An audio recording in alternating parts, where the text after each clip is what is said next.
Hello bachcho, let's see the question and the question says that mark the pair of substances among the following which is essential for coagulation of blood.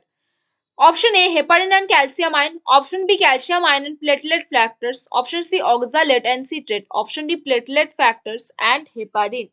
तो आ जाओ बच्चों अच्छे से चीजों को समझ के आंसर करते हैं। देखो बच्चों थोड़े से की कॉन्सेप्ट जानेंगे और डिटेल में चीजों को अच्छे से समझेंगे। देखो बच्चों आ जाओ यहाँ पे। देखो मान लेते हैं ये क्या है, ये हमारा ब्लड वेसल है। ये हमारा क्या है, ये हमारा ब्लड वेसल है।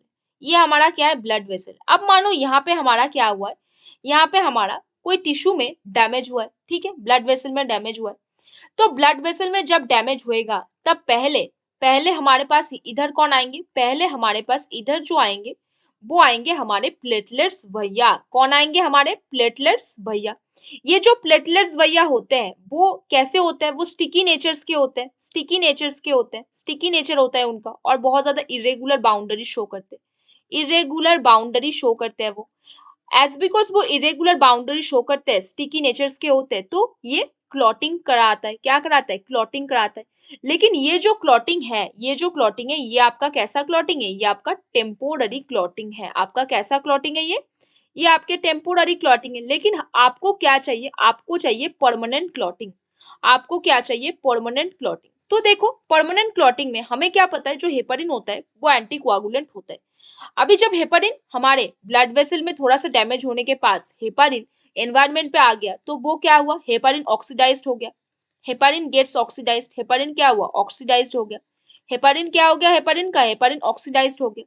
तो हेपरिन ऑक्सीडाइज्ड होने के वजह से क्या हो जाएगा, आपका जो थ्रोम्बोप्लास्टिन था, आपका जो थ्रोम्बोप्लास्टिन था, थ्रोम्बोप्लास्टिन था, उसको किस में कन्वर्ट कर दिया गया, थ्रोम्बोकाइनेस पे। उसको किस में कन्वर्ट कर दिया गया, थ्रोम्बोकाइनेस में। किसके हेल्प से, कैल्शियम आयन के हेल्प से।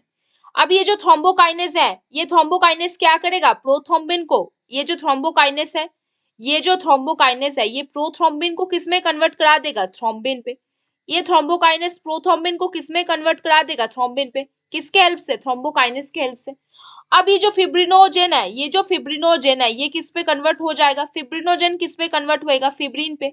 फिब्रिनोजेन किस पे कन्वर्ट होएगा, फिब्रिन पे। किसके हेल्प से, थ्रोम्बिन के हेल्प से। किसके हेल्प से, थ्रोम्बिन के हेल्प से। अब ये जो फिब्रिन होएगा, अब ये जो फिब्रिन होएगा, फिब्रिन आके इधर आके अटैच कर जाएगा और ये कैसा ब्लॉकेज देगा, परमानेंट ब्लॉकेज देगा। कैसा ब्लॉकेज देगा, ये परमानेंट ब्लॉकेज, परमानेंट ब्लॉकेज। और क्या बोल सकते हो आप, परमानेंट, परमानेंट क्लॉटिंग देगा आपको, परमानेंट क्लॉटिंग देगा, परमानेंट क्लॉटिंग देगा। तो हमने क्या देखा, हमने ये देखा कि थ्रोम्बोप्लास्टिन कैल्शियम आयन के हेल्प से थ्रोम्बोकाइनेस पे कन्वर्ट हुआ।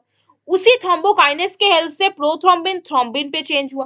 थ्रोम्बिन फिर फिब्रिनोजेन को फिब्रिन पे कन्वर्ट किया और फिब्रिन ने परमानेंट क्लॉटिंग दिया। नॉर्मली जो प्लेटलेट्स होते हैं वो आपको टेम्पोररी क्लॉटिंग्स देते हैं, आपको टेम्पोररी राहत देते हैं। तो क्वेश्चन के आंसर के अनुसार हम क्या लिख सकते हैं, क्वेश्चन के आंसर के अनुसार हम लिख सकते हैं कि कोआगुलेशन ऑफ ब्लड जो होता है, कोआगुलेशन, कोआगुलेशन ऑफ ब्लड किसके हेल्प से हो सकेगा, कोआगुलेशन ऑफ ब्लड आपके किसके हेल्प से होएगा बच्चों, आपके कैल्शियम आयन। कैल्शियम आयन बहुत ज्यादा इंपॉर्टेंट है। अगर कैल्शियम आयन वहां पे प्रेजेंट ना हो तो आपका ब्लड क्लॉट हो ही ना। तो आपके कैल्शियम आयंस की अगर बॉडी में एब्सेंस हो या डिफिशियंसी हो तो ब्लड क्लॉटिंग पे भी आपको बहुत ज्यादा प्रॉब्लम आ सकती है। और आपके कौन हो सकते हैं, प्लेटलेट फैक्टर्स। आपके प्लेटलेट्स फैक्टर्स भी होते हैं जो ब्लड क्लॉटिंग करवाते हैं। तो बच्चों क्वेश्चन में वापस आते हैं, mark the pair of substances among the following which is essential, जो बहुत ज्यादा जरूरत है आपके कोआगुलेशन ऑफ ब्लड पे। पहला आपका बोला है हेपरिन और कैल्शियम, नहीं होगा। क्यों नहीं होगा, हेपरिन एंटी कोआगुलेंट होता है जो कोआगुलेशन ऑफ ब्लड नहीं करवाएगा।